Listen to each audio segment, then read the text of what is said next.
Welcome to all. आप सभी का अगेन स्वागत है इस पर्टिकुलर सेशन में, जहां पे again I will be discussing important current affair based news which is about the national capital of India, that is Delhi. So Delhi अभी काफी ज्यादा न्यूज में चल रहा है। इनफैक्ट अभी नहीं, काफी साल से ये न्यूज में चल रहा है। when the आम Aadmi party government came to the power and the BJP government came at its center, तब से इन दोनों के बीच में खींचा खींची चल रही है। there is a lot of political tussle which is going on between the Delhi government and the lieutenant governor. तो इसी के ऊपर अभी रिसेंटली कल ही सुप्रीम कोर्ट का जजमेंट आया है, जहां पे सुप्रीम कोर्ट ने कहा है कि जो दिल्ली गवर्नमेंट है उसका एब्सोल्यूट कंट्रोल है over the bureaucracy, except on certain other things, but most of the things में आपका जो दिल्ली गवर्नमेंट है उसी का कंट्रोल है वहां के लोकल ब्यूरोक्रेसी के ऊपर।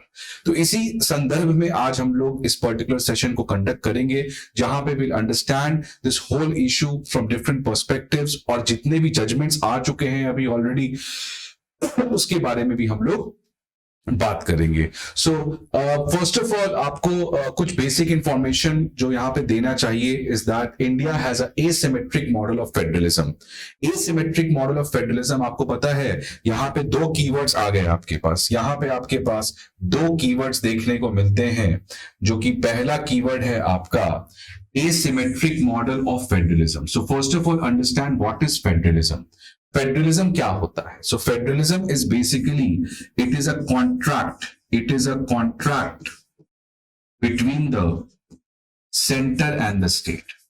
It is a contract between the centre and state. ये कॉन्ट्रैक्ट होता है सेंटर और स्टेट के बीच में, that yes, we'll come together, we'll collectively work for the development of the country. तो सेंटर और स्टेट एक कोलैबोरेशन में आता है, एक कॉन्ट्रैक्ट में आता है to pursue the greater objective, that is the national interest को सर्व करने के लिए। अब ये जो फेडरलिज्म है ये आपका दो तरीके का हो सकता है। एक तो सिमेट्रिकल मॉडल ऑफ फेडरलिज्म, जैसे आपको यूएस में देखा जाता है, और सेकेंड टाइप हो गया आपका एसिमेट्रिकल मॉडल ऑफ फेडरलिज्म, जो कि हम लोग इंडिया में देखते हैं। अब एसिमेट्रिकल मॉडल ऑफ फेडरलिज्म की जो सेंटर स्टेट का रिलेशंस है वो यूनिफॉर्म नहीं है, वो सिमेट्रिक नहीं है। आपको पता होगा कि एक तरफ सेंटर है और दूसरी तरफ स्टेट्स है, ठीक है। एक तरफ आपके पास सेंटर है, उसके बाद नीचे आपके पास आ गए स्टेट गवर्नमेंट, और सेंटर के एडमिनिस्ट्रेटेड एरियाज यूनियन टेरिटरीज हो गए। उसके बाद यूनियन टेरिटरीज में भी दो तरीके के होते हैं, एक union territories with legislature and the second without legislature. Then state में फर्दर आपके पास कुछ स्टेट्स के पास स्पेशल स्टेटस है, कुछ स्टेट के पास स्पेशल स्टेटस है, ठीक है। कुछ स्टेट के पास एग्जांपल पहले जम्मू एंड कश्मीर के पास अपना खुद का एक अपना कॉन्स्टिट्यूशन हुआ करता था, ठीक है। कुछ सारे स्टेट्स के पास हमारे पास आपके पास स्पेशल स्टेटस दिया गया under article 371 of the constitution, 371A2, ठीक है। तो इसी को कहते हैं asymmetric model of federalism, when the distribution और when the relation between the centre and the state is not symmetric, it is not symmetric. And this is the beauty of our constitution. This is the best part of the constitution, that constitution को इस तरीके से बनाया गया था कि जिसकी जो जरूरतें हैं उसको फुलफिल किया जा सके। This is known what? This is known as proportionate justice. Proportionate कि फॉर एग्जाम्पल अगर मान लो आपको नागालैंड है, उसकी कुछ अलग प्रॉब्लम है तो उसको कुछ अलग पावर देंगे। 5th 6th शेड्यूल एरिया जिसके अंदर आपके पास 6 शेड्यूल एरिया के अंदर आपके पास जो डिस्ट्रिक्ट काउंसिल्स होते हैं उनके पास बहुत ज्यादा स्पेशल पावर्स होता है। इसी को कहते हैं asymmetric model of federalism, that the distribution और the relation, legislative, executive, financial relation between the center and state is not uniform. Rather, it is designed in such a manner to ensure that the proportionate help or the proportionate requirement of that particular state is fulfilled. और इसी के लिए आज India का federalism बचा हुआ है। श्रीलंका देख लो कोलैप्स कर चुका, because Sri Lanka never accounted for the special needs of the Tamil people, and that's why they always had that civil war. But India में हमारे कॉन्स्टिट्यूशन मेकर्स ने कॉन्स्टिट्यूशन को इस तरीके से डिजाइन ही किया था कि will not follow a rigid model, will follow a model that suits everyone's requirement. और इसलिए बहुत सारे स्कॉलर्स इस चीज को काफी ज्यादा थैंक्स भी करते हैं, बहुत ज्यादा इंप्रेस्ड भी थे हमारे कॉन्स्टिट्यूशन मेकर्स के द्वारा कि इस तरीके से फ्लेक्सिबिलिटी को इंश्योर किया गया था, right? So that's why India has a asymmetric model of federalism, right? That means centre and states के बीच में जो रिलेशन है, it is not same, it is based upon how much requirement does the state needs, उसके हिसाब से उसको उतना power दिया जाए, ठीक है ना? अब देखो आपके पास, अब हम लोग बात करते हैं, हम लोग यहां पे बेसिकली आज क्या बात करेंगे, यूनियन टेरिटरी के बारे में। तो यूनियन टेरिटरी क्या होता है? जनरली सेंटर के द्वारा एडमिनिस्टर्ड एरिया होता है। Centrally administered territories are known as union territories, but some union territories have their own legislature. उनका खुद का अपना एक विधानसभा होता है जहां पे इलेक्टेड एमएलए चुन के आते हैं और वो कानून बनाते हैं, राइट? सो यही चीज आपको हमारा एसिमेट्रिक मॉडल ऑफ फेडरलिज्म में है। So some union territories does not have legislature, some union territories have the legislature. कौन कौन से यूनियन टेरिटरीज है जिनके पास अपना खुद का लेजिस्लेचर है? Pondicherry, Delhi and recently Jammu and Kashmir. So ये तीन ऐसे यूनियन टेरिटरी हैं जिनके पास अपना खुद का इलेक्टेड रिप्रेजेंटेटिव्स हैं जो उसके लिए लॉ बनाते हैं। एसिमेट्रिक हो गया, कुछ यूटीज हैं और कुछ यूटीज विदाउट लेजिस्लेचर, कुछ UTs with legislature. Now again देखो, जिन यूटीज के पास लेजिस्लेचर है उसमें भी डिफरेंसेस हैं। फॉर एग्जाम्पल, जो पौंडीचेरी का लेजिस्लेटिव असेंबली है उसके पास जो पावर है वो अलग है एज कंपेयर टू जो दिल्ली का लेजिस्लेटिव असेंबली है। अगेन एसिमेट्रिसिटी देख रहे हो आप, मतलब जिसकी जो रिक्वायरमेंट है उसको वो मिलेगा। So will not follow everything in black and white, will not do this और that, will try to ensure that whatever the best can be done, कि उसका जो जरूरतें हैं वो सर्व हो जाए। इसीलिए हम लोग बात करेंगे आर्टिकल 239A के बारे में और आर्टिकल 239AA के बारे में। So we will talk about Article 239A and then we'll talk about the Article 239AA. तो जो आर्टिकल 239A है, इसके अंदर पार्लियामेंट को पावर दिया गया है। पार्लियामेंट को पावर दिया गया है कि if the parliament wants to constitute a legislative assembly in any of the union territory, they can do that. मतलब अगर पार्लियामेंट चाहती है कि किसी भी यूनियन टेरिटरी में एक इलेक्टेड लेजिस्लेटिव असेंबली हो जिसका खुद का एक चीफ मिनिस्टर हो, उसका अपना एक काउंसिल ऑफ मिनिस्टर हो, so the parliament can bring a law to do that. So this power of the parliament gets from article 239A. Now in this article there is no limitation on the law making power of such created legislature. मतलब अगर article 239A के अंदर parliament किसी भी union territory में legislature को बनाती है तो such legislature has all the power which a normal state has, which a normal state has. तो आपको पता है स्टेट किसके ऊपर लॉ बना सकती है? स्टेट लिस्ट के ऊपर। तो जितने भी मैटर स्टेट लिस्ट में हैं वो सेम मैटर्स के ऊपर कानून कौन बना सकती है? उस यूनियन टेरिटरी की लेजिस्लेटिव असेंबली, राइट? तो इसी आर्टिकल 239A के पावर को यूज करते पार्लियामेंट ने यूनियन टेरिटरी ऑफ पौंडीचेरी या पुडुचेरी को अपना खुद का लेजिस्लेटिव असेंबली बना के दिया। तो ये आपको बहुत इंपॉर्टेंट है कि आर्टिकल 239A के अंदर पार्लियामेंट के पास पावर है कि वो जिस भी यूनियन टेरिटरी में चाहती है तो उसमें एक legislative assembly led by chief minister and it's council of minister को कॉन्स्टिट्यूट कर सकती है। इसी पावर का इस्तेमाल करते हुए पार्लियामेंट ने पौंडीचेरी में यूनियन टेरिटरी ऑफ पौंडीचेरी में एक लेजिस्लेटिव असेंबली का गठन किया। साथ ही साथ इस आर्टिकल में यह भी कहा गया है कि जो पावर एक स्टेट के पास होता है, फॉर एग्जांपल जो भी पावर स्टेट के पास होता है, वो सेम पावर आपके पास इस इलेक्टेड लेजिस्लेटिव असेंबली जो उस यूटी में है उसके पास भी होगा। Hence there is no limitations on the law making power of such created legislature. तो ये तो हो गया किसी भी यूनियन टेरिटरी की बात, लेकिन दिल्ली का केस अलग है। दिल्ली का केस अलग है, ठीक है। दिल्ली का केस आपको गवर्न होता है आर्टिकल 239 ए से। जितने बाकी यूनियन टेरिटरीज हैं वो सब किससे गवर्न होंगे? आर्टिकल 239 ए से। मान लो कल को लक्षद्वीप में, लक्षद्वीप एक यूनियन टेरिटरी है, अगर लक्षद्वीप में हमें एक इलेक्टेड लेजिस्लेटिव असेंबली का गठन करना है तो कौन कर सकती है? पार्लियामेंट। कहां से पावर आया? आर्टिकल 239 ए से। सो दिल्ली छोड़ के बाकी जितने भी यूनियन टेरिटरीज हैं वो सब गवर्न होते हैं under article 239 A. But when it comes to Delhi, उसके लिए एक स्पेशल आर्टिकल है जिसको ऐड किया गया था bye 69th constitutional amendment act, जिसके अंदर इस नए आर्टिकल को डाला गया था जिसका टाइटल है special provisions with respect to Delhi. This article is exclusively for Delhi. बस ये दिल्ली के लिए आपको बात करता है, ठीक है जी, ओके। सो अब हम लोग आते हैं अपने जो मेन टॉपिक है दिल्ली के ऊपर, बिकॉज यही हमें पढ़ना है, दिल्ली वाला टॉपिक, ठीक है।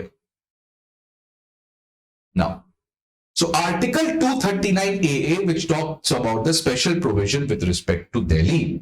अब देखो हिस्ट्री ऑफ दिल्ली थोड़ा सा जान लो। 1956 में इसको एक यूनियन टेरिटरी बनाया था।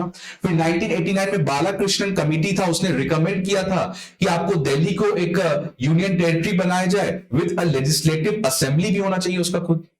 एंड ऑन दैट बेसिस 1991 में on the base of Balakrishnan committee report Delhi के लिए 69th कॉन्स्टिट्यूशन अमेंडमेंट एक्ट लाया गया, जिसके अंदर आर्टिकल 239 ए को लाया गया। एंड साथ ही साथ GNCT, that is greater GNCT act was also passed.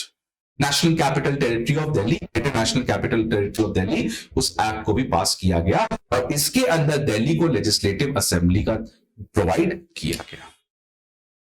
सो ये आपको बहुत इंपॉर्टेंट था, आर्टिकल 239 और 239 239 talks about all the UTs except Delhi. Article 239 is exclusively for Delhi. When was it added? By 69 Constitutional Amendment Act, under which the government brought the GNCT Act. On which committee's recommendation? Balakrishnan Committee recommendation. अब इस act में जिसके अंदर ये article को add किया गया है भाई, संविधान को अमेंड करके, क्या क्या प्रोविजंस है वो देखते हैं। तो सबसे पहला प्रोविजन देखते हैं कि administrator appointed shall be designated as the lieutenant governor और लेफ्टिनेंट गवर्नर। तो जो भी आपको पता है कि जनरली यूनियन टेरिटरी को गवर्न कौन करता है? सेंटर। कौन करता है? Exactly president. और प्रेसिडेंट अपना एक एजेंट को अपॉइंट करता है जो प्रेसिडेंट के बिहाफ में उस यूनियन टेरिटरी को गवर्न करता है। तो जनरली उसको एडमिनिस्ट्रेटर्स कहते हैं। अब उस एडमिनिस्ट्रेटर का नाम अलग अलग हो सकता है। तो पहला कह रहा है कि उस एडमिनिस्ट्रेटर को who works as a agent of the president, इसको हम लोग दिल्ली के केस में क्या कहेंगे? लेफ्टिनेंट गवर्नर, एलजी साहब। Next, there shall be a legislative assembly for the NCT, National Capital Territory of Delhi. ठीक है भाई, इजी है। Next, there shall be a council of minister, जिसकी मैक्सिमम स्ट्रेंथ कितनी है? 10% से कम होनी चाहिए। 10% या 10% से कम, ठीक है। आपको पता है नॉर्मल स्टेट्स के केस में कितना है? 15%। क्योंकि दिल्ली छोटा है तो इस केस में 10% रखा गया। तो दिल्ली में टोटल सीट्स कितने? 70 सीट्स। तो 70 सीट्स का 10% मतलब मैक्सिमम 7 काउंसिल ऑफ मिनिस्टर्स हो सकते हैं, मतलब 6 प्लस सीएम।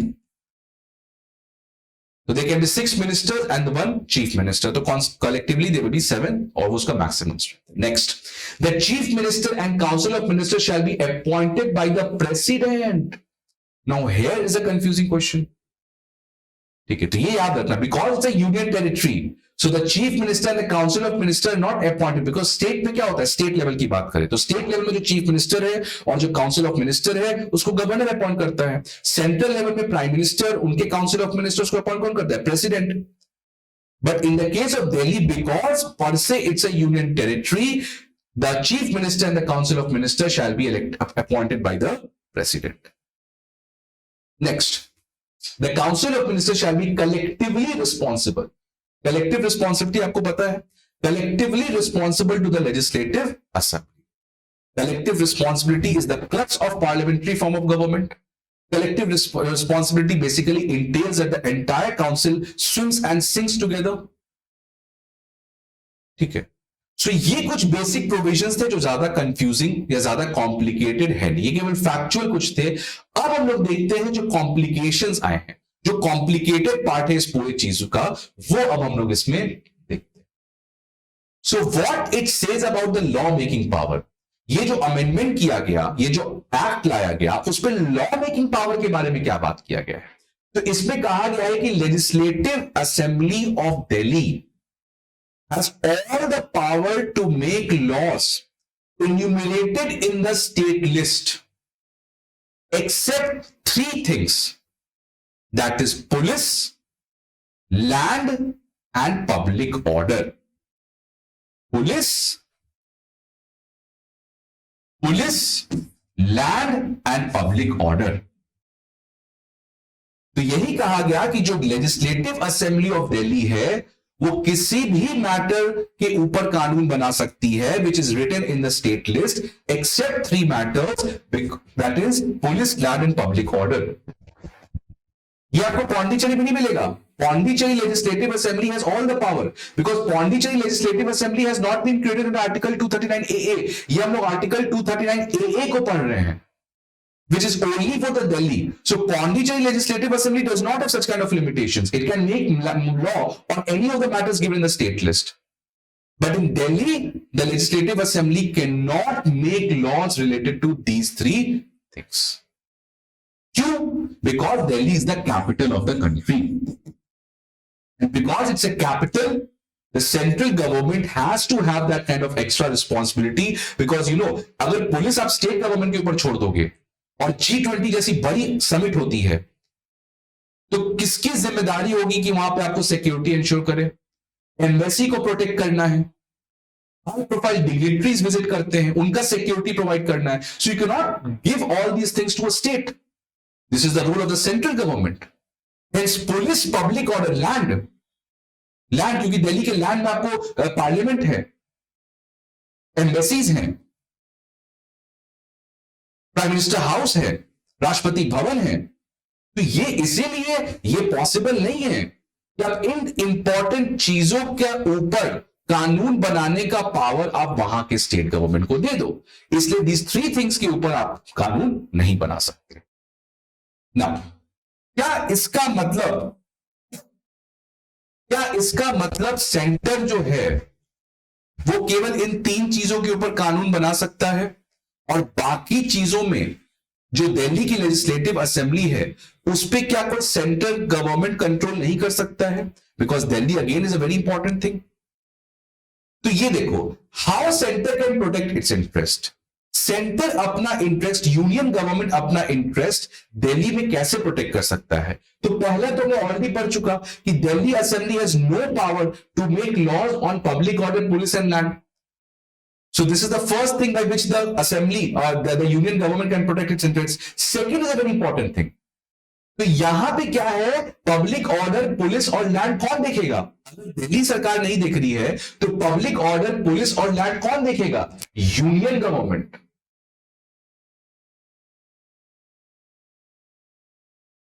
तो union government basically ministry of home affairs, वो देखेंगे पुलिसिंग क्या हो रहा है, पब्लिक ऑर्डर क्या है, लैंड क्या है. ठीक है. सो ये है आपका पहला वे जिससे आपको यूनियन गवर्नमेंट दिल्ली की असेंबली के ऊपर कंट्रोल कर सकती है for the national interest. Second is a very important thing. Second जो कह रहा है, ये कह रहा है कि अगर मान लो दिल्ली गवर्नमेंट ने कोई भी लॉ लाया accept three things, police, public order, land छोड़ के किसी बाकी चीज के ऊपर लॉ लाया, लेकिन अगर लगता है पार्लियामेंट को कि ये लॉ जो है वो सही नहीं है, तो पार्लियामेंट एक नया लॉ लाके दिल्ली गवर्नमेंट के लॉ को स्क्रैप डाउन कर सकती है. ठीक है. फॉर एग्जांपल, दिल्ली गवर्नमेंट ने एजुकेशन के ऊपर कोई लॉ लाया. Now the parliament thinks that this law will not be the best one, this law is not correct and the parliament brings a new law, then the parliament's law will override the law brought by the state legislative assembly of Delhi. ठीक है, तो ये again एक special power दिया गया है, but let me tell you, ये वाला पावर जो है जिसके अंदर सेंटर कंट्रोल करती है यूनियन टेरिटरी ऑफ दिल्ली को, this is done by union government, but here it is done by the parliament. तो पार्लियामेंट आपके दिल्ली असेंबली के पावर को कट डाउन कर सकती है by bringing a law in any of the matter which is listed in the 7th schedule. ठीक है, सो ये आपको यहां पे जानना पड़ेगा. ठीक है, so the article gives the parliament a plenary power. Plenary power मतलब वाइड पावर. ठीक है, to legislate on any subject in any of the lists of the 7th schedule for NCTD, national capital territory of Delhi. Thus it gives overriding power to the parliament.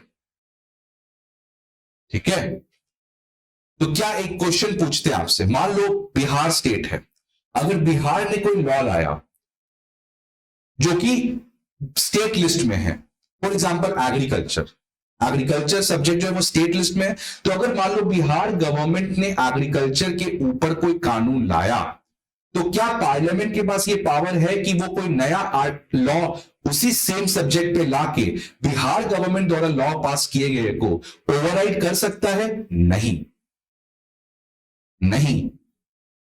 ठीक है, लेकिन यहां पे हम बात कर रहे हैं because it's a union territory, so in its foundation it is a entity which has to be governed by the center or the union government, but because these union territories have also the legislative assembly, hence they have their own law making power, like Pondicherry and Delhi. But there's one difference, that Delhi cannot make law on 3 subjects: police, public order, land. Second, कि अगर कल को Delhi government किसी भी बाकी चीज पे, ये तीन चीज छोड़ दो, बाकी कोई भी मैटर जो स्टेट लिस्ट में मेंशन है, 7th शेड्यूल में मेंशन है, उस पे अगर कानून लाता है या लॉ लाता है और पार्लियामेंट क्या किया, उसके ऊपर कोई और लॉ ले आया, so parliament can override the law made by the legislative assembly of Delhi. So that's why in the mechanisms के थ्रू सेंटर अपने इंटरेस्ट को प्रोटेक्ट कर पाता है. ठीक है ना, अब बात करते हैं हम लोग what it says on the role of LG, कि लेफ्टिनेंट गवर्नर के रोल के बारे में, ये जो एक्ट है, ये जो अमेंडमेंट है, जो आर्टिकल 239AA है, वो क्या कहता है एलजी के रोल पे. ये कहता क्या है, LG has to act as per the aid and advice, जो नॉर्मल स्टेट्स के केस में होता है, given by the council of minister led by chief minister. बाकी स्टेट्स में भी यही है कि the governor has to act as per the aid and advice of the council of minister led by CM. Same चीज लिखा है. But now, in case of difference between the states elected government and the LG, अगर कोई difference हो गया दोनों के बीच में, the latter has to refer the matter to the president. The latter कौन हुआ? The LG. So अगर कोई डिफरेंस ऑफ ओपिनियन होता है between the states elected government and the LG, then the LG has to refer the matter to the president, whose decision is binding on both. Both मतलब LG के ऊपर भी और legislative assembly के ऊपर. अब देखो, ये कोई भी मैटर हो सकता है, किसी चीज के ऊपर डिफरेंस हो. ये देखिए, बहुत वाइड पावर नहीं लग रहा है आपको? कोई भी चीज के ऊपर डिफरेंस हो तो the LG can reserve that matter to the president. यही पॉलिटिकल इशू है एक तरीके से, हर एक मैटर रिजर्व करने लग जाता है एलजी. फिर अब आगे जाके देखेंगे. इन द मीन टाइम, जब तक प्रेसिडेंट डिसीजन नहीं ले पाता है उस चीज के ऊपर, the LG can take the action on its own. समझ रहा बात? कि 3 चीज के ऊपर तो भैया आप कानून बना ही नहीं सकते हो. बाकी चीज के ऊपर आपने कानून बनाया या कोई एग्जीक्यूटिव डिसीजन लिया, अगर कभी भी कोई डिफरेंस ऑफ ओपिनियन होगा तो the LG can refer the matter to the president. और जब तक प्रेसिडेंट उस मैटर के ऊपर अपना ऑर्डर नहीं रिलीज करते हैं, तब तक LG gets all the power to act on that temporary basis. ठीक है, तो यही प्रॉब्लम है कि कौन सा मैटर आपका एलजी रेफर कर सकता है, क्या सारे मैटर रेफर कर सकता है, यही प्रॉब्लम है आपका। Example, recently the LG referred the issue pertaining to the appointment of a panel of lawyers to argue the case regarding the rights to the president. तो कौन कौन से राइट्स, दिल्ली राइट हुआ तो उसमें कौन कौन से लॉयर्स रिप्रेजेंट करेंगे केस को, उसका भी जो केस था एलजी ने रिजर्व कर दिया प्रेसिडेंट। ठीक है, तो ये आप डिफरेंस समझो। ठीक है, कि यहां पे कैसे चल रहा है काम गेम। ठीक है, सो अगर आपको डिफरेंस ऑफ ओपिनियन है तो एलजी साहब रेफर कर सकते हैं, और यही हमारा आगे जाके पॉलिटिकल इशू बनता है। ठीक है, नेक्स्ट अब आते हैं डिस्प्यूट के बारे में कि डिस्प्यूट क्या है।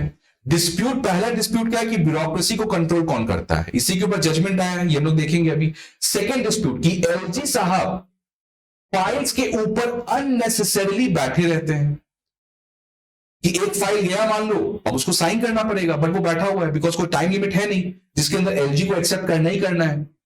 ये इशू आप हमेशा अभी देखो तमिलनाडु में, जो तमिलनाडु के गवर्नर है आर.एन. रवि, उन्होंने बहुत सारे बिल्स के ऊपर कोई एक्शन ही नहीं लिया बिकॉज कॉन्स्टिट्यूशन में there is no time limit given to the governor और to the president to give the assent to a bill और टू रिजेक्ट द बिल। भाई आपको जो भी करना जल्दी करो ना, why are you waiting for it? So that's the problem. So LG is sitting over the files unnecessarily. Kejriwal described LG as a headmaster and said that even my teachers have not checked my homework the way LG does. इतना समय ले रहे हो, इतना तो मेरे teacher ने homework check नहीं किया है। ठीक है, he keeps sitting on the files as though handwriting is not good, the spellings are incorrect. और इसीलिए आप फाइल्स के ऊपर कोई एक्शन नहीं लेते हो और पेंडिंग पड़ा रहता है ये चीजें। तो ये इशू है, और भी बाकी इश्यूज हैं, बट ये तो ब्रॉडली इशू है ब्यूरोक्रेसी के ऊपर कंट्रोल कौन करता है, and the LG does not act on the time, and when he does not act on the time then again आपका जो गवर्नेंस का प्रोसेस है वो स्टॉल हो जाता है। नेक्स्ट, इसी लीगल मैटर के अंदर कि एलजी का क्या पावर है और लेजिस्लेटिव असेंबली का क्या पावर है समझ में आ रही है। तो एक तरफ आपका हो गया लेजिस्लेटिव असेंबली, एक तरफ हो गया आपके पास गवर्नर, लेफ्टिनेंट गवर्नर, ये एक इलेक्टेड रिप्रेजेंटेटिव है, ये एक person nominated by the president है। ठीक है, बिकॉज नेशनल कैपिटल है तो आपको सेंटर का भी सपोर्ट, सेंटर का भी कंट्रोल चाहिए और इलेक्टेड रिप्रेजेंटेटिव का तो चाहिए, because democracy is all about elected representative. तो ये दोनों अपने जगह सही है। प्रॉब्लम कहां है, कहां पे द बैलेंस लाइज, ये दोनों के बीच में बैलेंस कहां है, और बैलेंस बिल्कुल सही है। प्रॉब्लम क्या होता है जब दोनों अलग अलग पार्टी के हैं। अभी मान लो अगर बीजेपी की पार्टी सेंटर पे रहती और बीजेपी का पार्टी स्टेट में दिल्ली में रहता, तब तो ये प्रॉब्लम ही नहीं आता। तो प्रॉब्लम सिस्टम का नहीं है, प्रॉब्लम है पॉलिटिकल कल्चर का। Just because that person is from opposition you will not allow the opposition to work. ये दोनों सेम के लिए है। Aam Aadmi Party will criticise the BJP, BJP will criticise the Aam Aadmi party. कोई मेरिट के ऊपर बात नहीं कर रहा है, कोई चाहता नहीं है, everyone is trying to get that political mileage from this incident.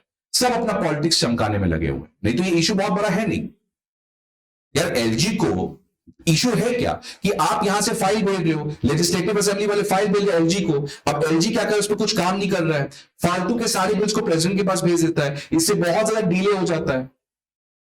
अब ऑब्वियस बात है एलजी को तो रहना चाहिए बिकॉज इट्स अ कैपिटल, तो एलजी को इंश्योर करना पड़ेगा कि क्या ये बिल जो है उससे हमारा सिस्टम दिल्ली का अच्छा होगा कि नहीं होगा।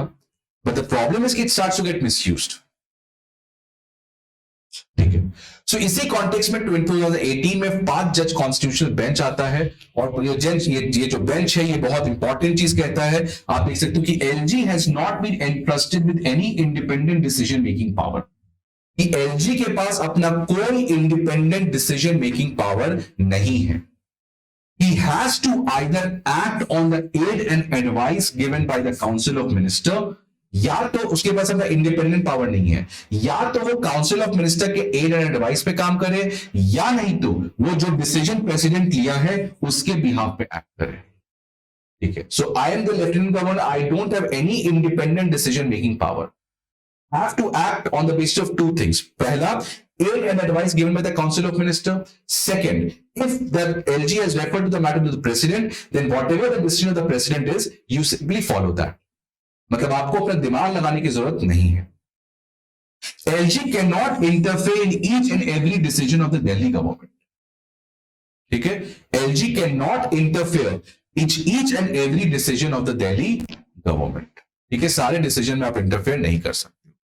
Although decisions of the Council of Ministers have to be communicated, there is no need to obtain the concurrence of LG in all the matters. कि आपको LG को सारे चीज के लिए पूछना जरूरी नहीं है, हाँ आपको बताना है कि हम ये कर रहे हैं। वही कह रहा है कि LG cannot interfere, decisions have to be communicated, but there is no need to obtain the concurrence, that is the consent of LG in all the matters. नहीं तो फिर फायदा ही क्या है इलेक्टेड गवर्नमेंट का, जब हर चीज के लिए आपको LG से पूछना तो LG को ही पावर मिल जाओ। So that's what the Supreme Court said कि yes boss, you have to communicate your decisions, but you don't have to take the consent of the LG in each and every issue. The difference of opinion between LG and CM, Lieutenant Governor and the Council of Ministers, should have a sound rationale. Reasoned difference होना चाहिए, ऐसा नहीं कि political differences होना चाहिए। A Lieutenant Governor should act as a facilitator and not as an adversary. Facilitate करेगा the process of the governance, not as an adversary. It will not try to halt the process of governance in Delhi. So ये हमारे पास 2008 के 5 जज constitutional bench आया था और इसने simply कहा कि elected government has to have the say. Yes, LG's post is required. LG has its own role. LG has to act as a facilitator. LG has to act as a representative of the center. But LG should understand that, boss, you are a nominated person. You should not interfere into the day-to-day process.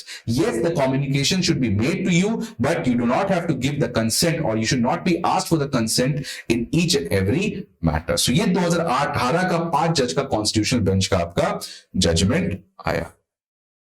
लेकिन ये सब चीज चल ही रहा था कि again एक political battle start हो गया, because now the parliament has brought, the central government has brought the government of national capital of territory GNCTT amendment act 2021।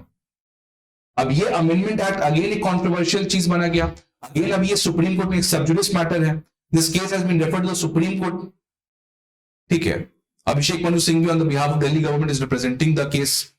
ठीक है, तो ये अगेन एक कॉम्प्लिकेटेड केस आ चुका है सुप्रीम कोर्ट के पास। तो ये देखेंगे हम लोग कि कुछ स्ट्रक्चरल इश्यूज हैं जो कभी सॉल्व हो ही नहीं पाते इंडिया में, and that's one of the issue.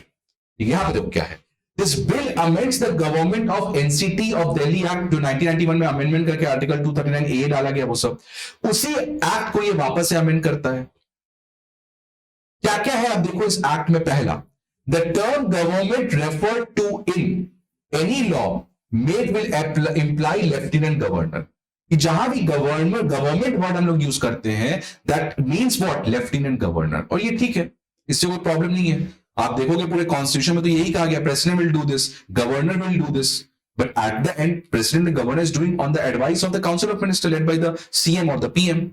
सो यही कह रहा है कि जो भी लॉ है वो सब आपका जहां पे गवर्नमेंट वर्ड मेंशन है that in fact mentions the means the lieutenant governor. So यहां तो कोई प्रॉब्लम नहीं। Next, the act allows the assembly to make rules to regulate the procedure and conduct of the business in the assembly, कि कैसे Delhi assembly के procedures और इन चीजों को रेगुलेट किया जाएगा।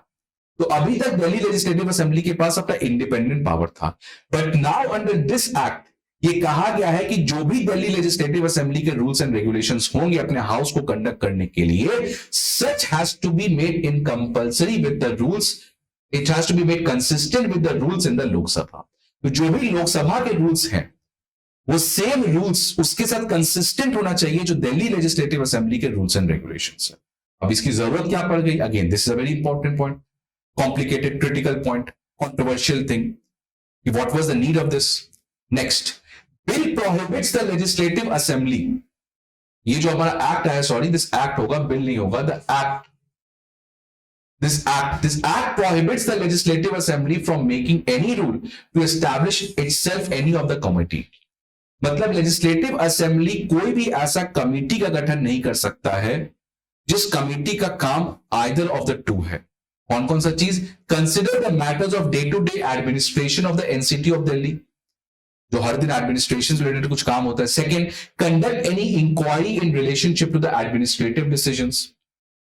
कोई एडमिनिस्ट्रेटिव डिसीजंस लिया गया है मान लो पुलिसिंग के रिलेटेड कोई एडमिनिस्ट्रेटिव डिसीजन लिया गया था बाय द सेंट्रल गवर्नमेंट, तो क्या दिल्ली गवर्नमेंट के पास ये पावर है कि कोई ऐसा कमिटी बनाए और एडमिनिस्ट्रेटिव डिसीजंस को इंक्वायरी करे?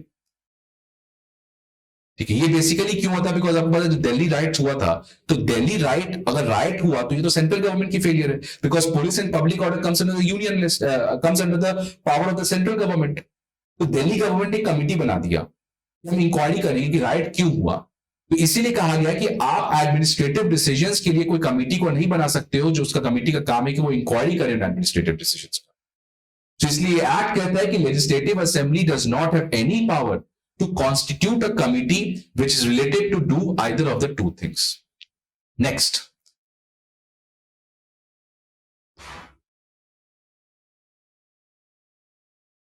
The act requires the LG to reserve certain bills passed by the legislative assembly for the consideration of the president. ये जो हमारा existing act है अभी 1991 वाला, उसमें ऑलरेडी इन 4 चीजों के केस में the lieutenant governor has to compulsorily refer the matter to the president. ठीक है, ये पहले से था। अगर हाईकोर्ट का पावर कम कर रहे हो आप दिल्ली का, तब LG has to compulsorily refer to the matter to the president. अगर प्रेसिडेंट खुद डायरेक्ट करता है कि हाँ इसको आप रिजर्व कर दो, सैलरी एंड अलाउंसेस को लेके ऑफिशियल लैंग्वेज क्या होगा असेंबली का, तो इन चारों केसेस में पहले से ही एलजी के ऊपर कंपल्शन था कि वो इन मैटर्स को प्रेसिडेंट के पास रेफर करे। इस नए एक्ट में जो अमेंडमेंट एक्ट है उसमें क्या किया गया है, द बिल और the new act requires the LG to also reserve those bills for the president which incidentally covers any of the matters outside the purview of the powers of the legislative assembly. So ये जो नया act है, it requires the LG to also reserve those bills which for the president which incidentally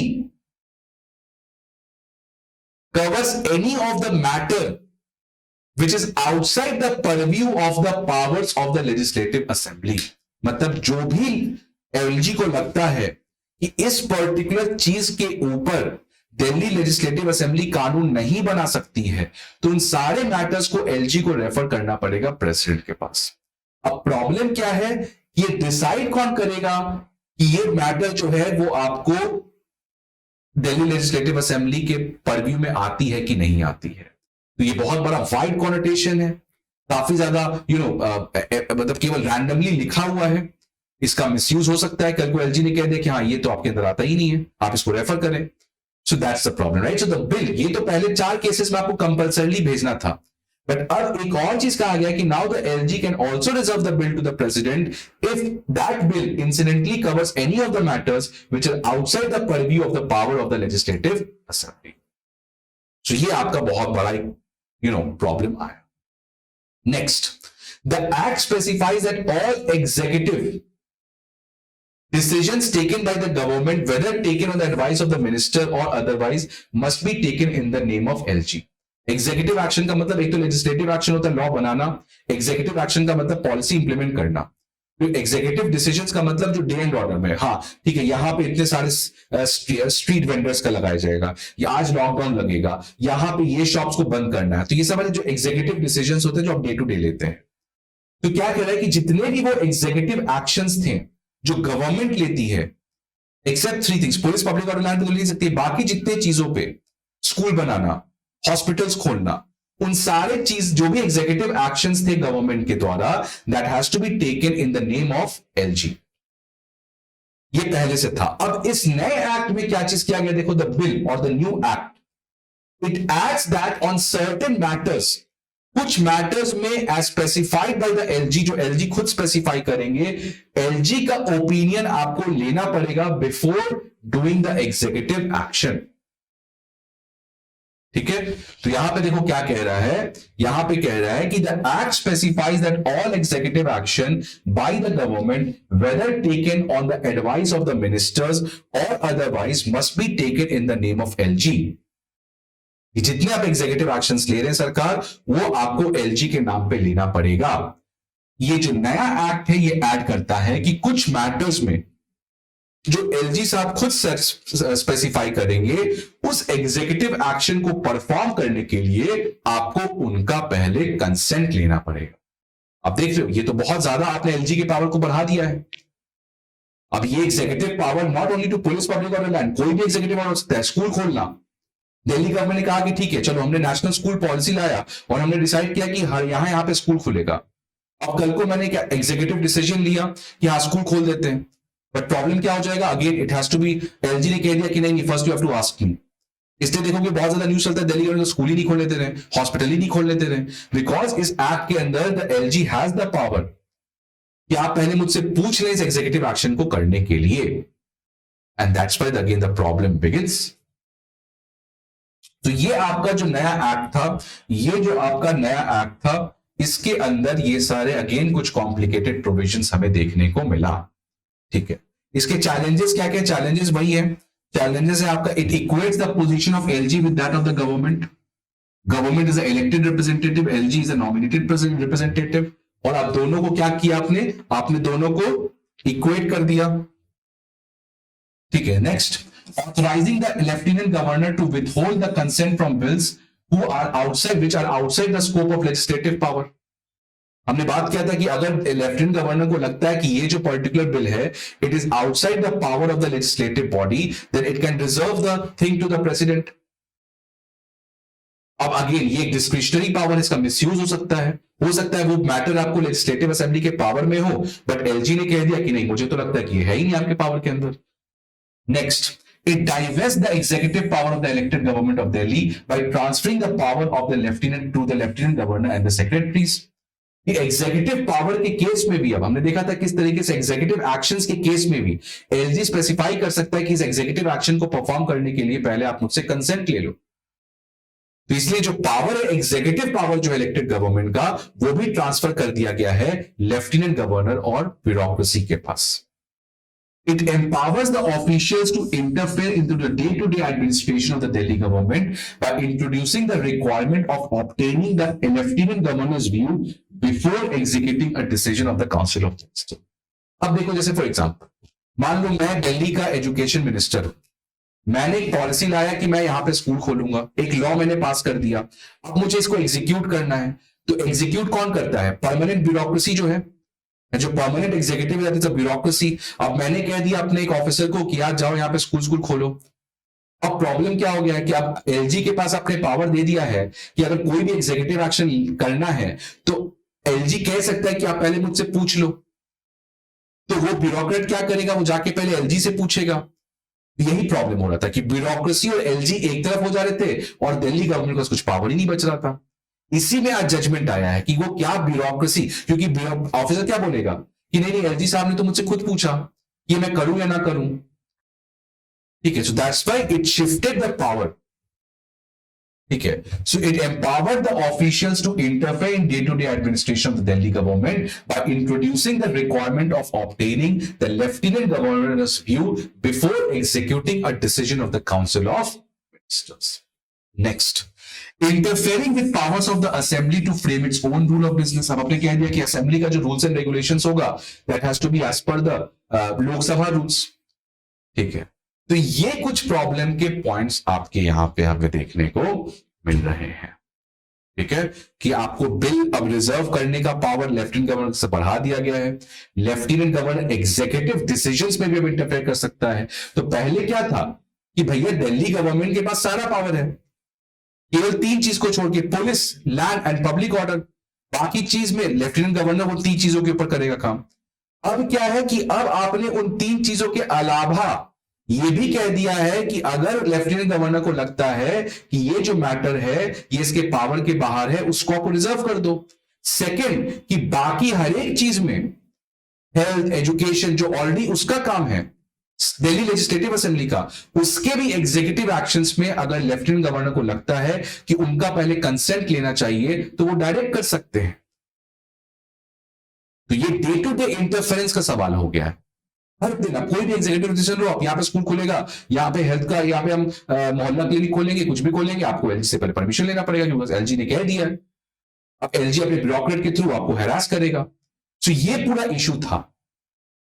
ठीक है, इसलिए अभी तक case again अभी ये पेंडिंग है, देखते हैं उसके ऊपर क्या चलेगा। लेकिन उसमें एक अच्छा डिसीजन आया है ऑनरेबल सुप्रीम कोर्ट का, जो करंट डिस्प्यूट से रिलेटेड है। अब करंट डिस्प्यूट है क्या, समझो।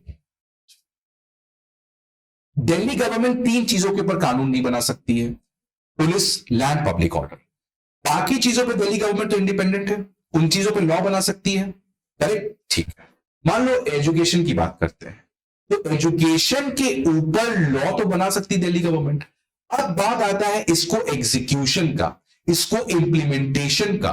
तो इंप्लीमेंटेशन कौन करता है ग्राउंड लेवल पे? द ब्यूरोक्रेट्स, द आईएएस और द डैनिक्स और एनी अदर सर्विसेज, वो लोग इसको इंप्लीमेंट करते हैं। तो सवाल ये आया कि क्या ब्यूरोक्रेसी के ऊपर दिल्ली सरकार का कंट्रोल है या सेंट्रल गवर्नमेंट का कंट्रोल है? ठीक है, समझ आ रही बात कि पुलिस, लैंड और पब्लिक ऑर्डर, उस पर तो लॉ कौन बना सकता है? Central government. उसके ब्यूरोक्रेसी पे कौन कंट्रोल करता है? Central government. लेकिन बाकी चीजों के ऊपर जिस पे लॉ कौन बना सकता है? Delhi legislative assembly. लेकिन उसके एग्जीक्यूटिव जो बॉडी है, जो ब्यूरोक्रेसी है, क्या उसके ऊपर दिल्ली गवर्नमेंट का कंट्रोल नहीं है?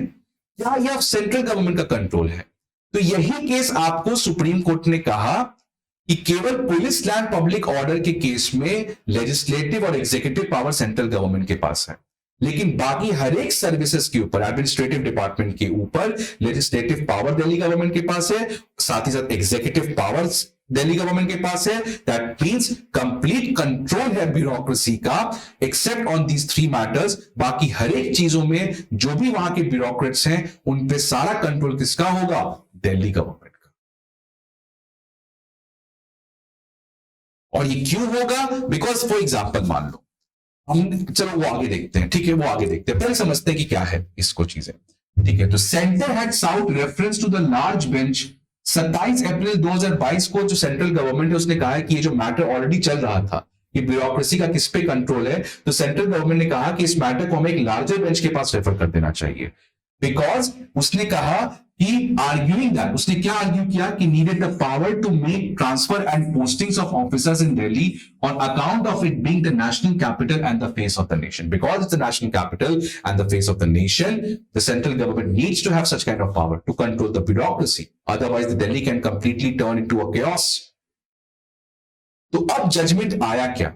सुप्रीम कोर्ट का constitutional bench unanimously Delhi government के फेवर में जजमेंट दिया। उसने कहा कि the 5-judge constitutional bench headed by Honorable Chief Justice of India D.Y. Chandrachud held that the legislature, that is the Delhi Assembly, has control over the bureaucrats in administration of services except in areas outside the legislative powers of NCT, that is public order, police and land। कि इन तीनों चीज के ऊपर, जिसके ऊपर Delhi government law ही नहीं बना सकती, तो एग्जीक्यूटिव पावर तो होगा ही नहीं उसके पास। लेकिन इन 3 चीजों के अलावा जिसमें दिल्ली गवर्नमेंट के पास लेजिस्लेटिव पावर है, उस पे दिल्ली गवर्नमेंट के पास एग्जीक्यूटिव पावर भी है। मतलब उन सारे चीजों में ब्यूरोक्रेसी का कंट्रोल भी दिल्ली गवर्नमेंट के पास ही आएगा। बिकॉज अगर आप सेपरेट कर दोगे लेजिस्लेटिव और एग्जीक्यूटिव डोमेन को, अब यहां पे देखो ध्यान से, यहां पे देखो ये जजमेंट क्या कह रहा है।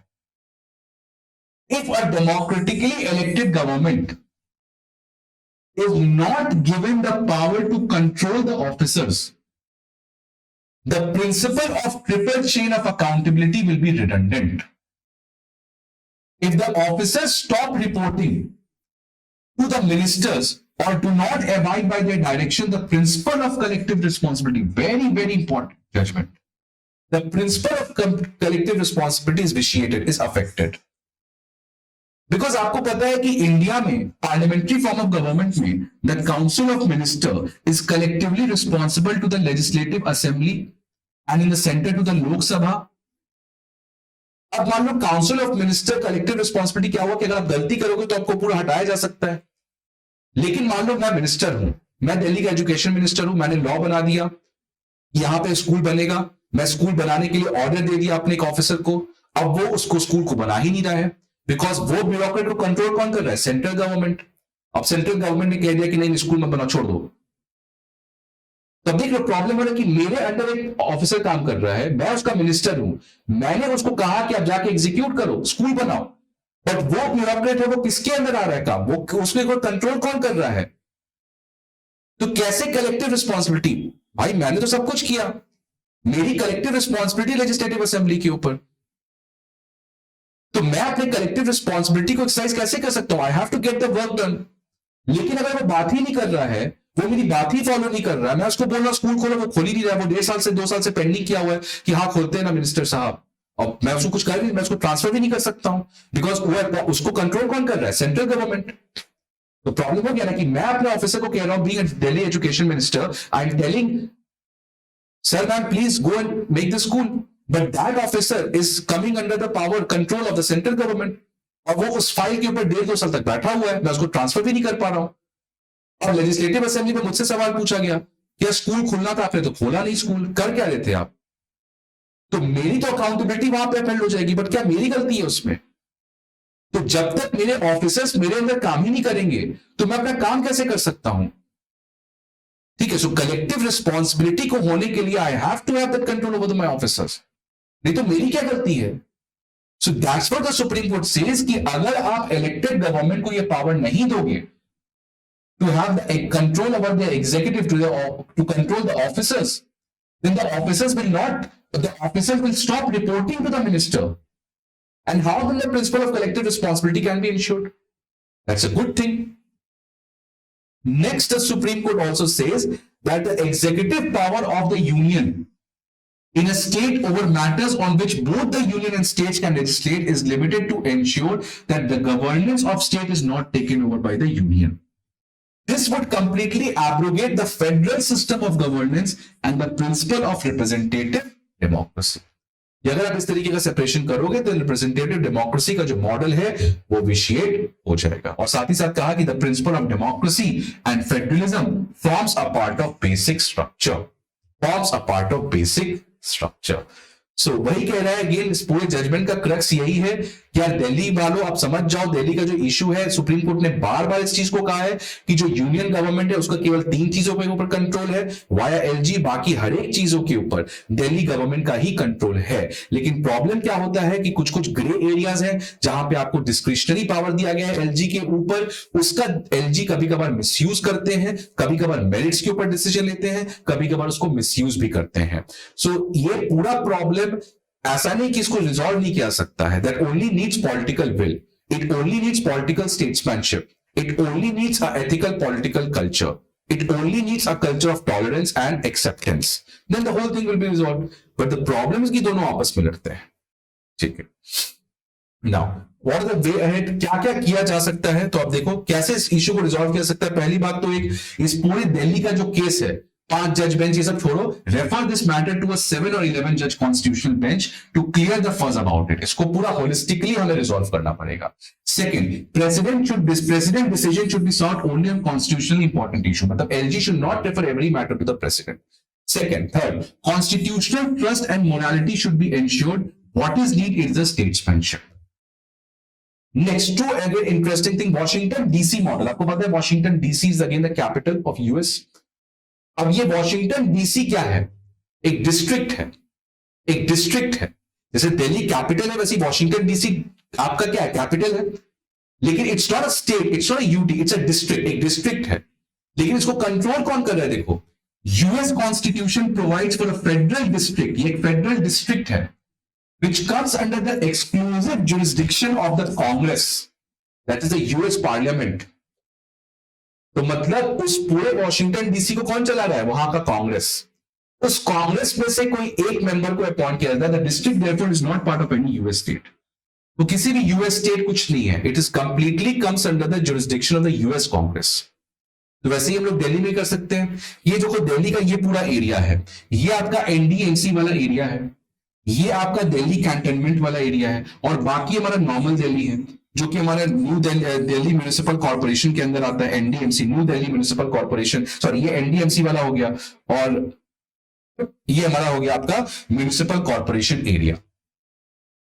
तो ये एक सुझाव है कि एनडीएमसी वाला जो एरिया, यहीं पे सारा पार्लियामेंट, एम्बेसी, ये सारे इंपॉर्टेंट चीजें आपके यहीं पे होते हैं। ये देखो, ये सारे चीजें आपके यहां पे होते हैं हमारे, ठीक है। ये एनडीएमसी वाला जो एरिया है, तो कहा जाता है कि जो एनडीएमसी वाला एरिया जहां पे एम्बेसीज हैं, पार्लियामेंट एंड अदर थिंग्स, इसको सेंट्रल गवर्नमेंट के अंदर कंप्लीट कंट्रोल दे दो कि भाई इसको आप सारे मैटर्स के ऊपर आप कंट्रोल करो, और जो बाकी बचा, और दिल्ली कैंटोनमेंट तो जो डिफेंस वाले हैं वो कंट्रोल करेंगे, और बाकी जो पूरा एरिया है जिसमें नॉर्मल लोग रहते हैं, this you completely hand over to the state government. इसको एक स्टेट बना दो या तो यूटी रहने दो, but give the absolute power to the Delhi legislative assembly.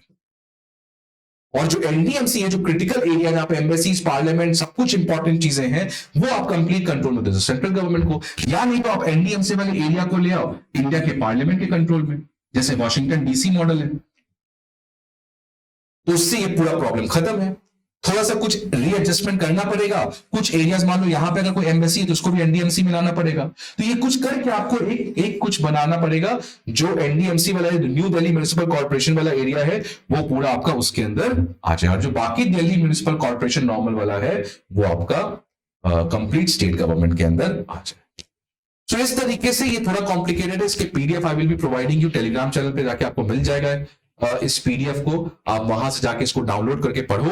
थोड़ा सा कॉम्प्लिकेटेड टॉपिक है, आप थोड़ा सा गूगल खुद से करना, ट्राई करना, 2-3 बार इस वीडियो को देख के समझने का इंपॉर्टेंट है। मेंस के क्वेश्चन से बहुत ज्यादा इंपॉर्टेंट रहता है ये। प्रीलिम्स के में भी क्वेश्चन आ सकता है आर्टिकल 239A पे, 239AA पे, तो यहां पे आपको थोड़ा सा ध्यान देने की जरूरत है। How you can get in touch with me? So my name is Kumar Sujay और मैं चाणक्य IAS Academy पटना में पढ़ा रहा हूं अभी currently, and my designation is faculty in content head. You can write to me अगर आपको कोई भी डाउट आता है, अगर आपको कोई आंसर चेक करवाना है, so you can directly mail me and I will check your answer and then I can suggest you some improvements also, and then you can also connect with me in social media platforms such as Instagram. So I hope कि आपको ये lecture पसंद आया हो। Again Delhi government का ये जो पूरा इश्यू है ये काफी कॉम्प्लिकेटेड था, it took a lot of time, but time is not the problem. You have to understand that's is the major objective of me in delivering such long lectures. So you have to be patient when you are reading a complicated topic, because once you understand the fundamental of that thing, then the entire process will become easy. अगर आप इसको रट के पढ़ोगे तो आप कभी समझ ही नहीं पाओगे दिल्ली का पूरा क्या इशू है। तो again refer this lecture, refer the PDF, get in touch with me and enjoy the process of learning. We'll meet again in the next session. I hope you like this video. I hope you subscribe to this channel and be updated to get further information. Thank you. See you again.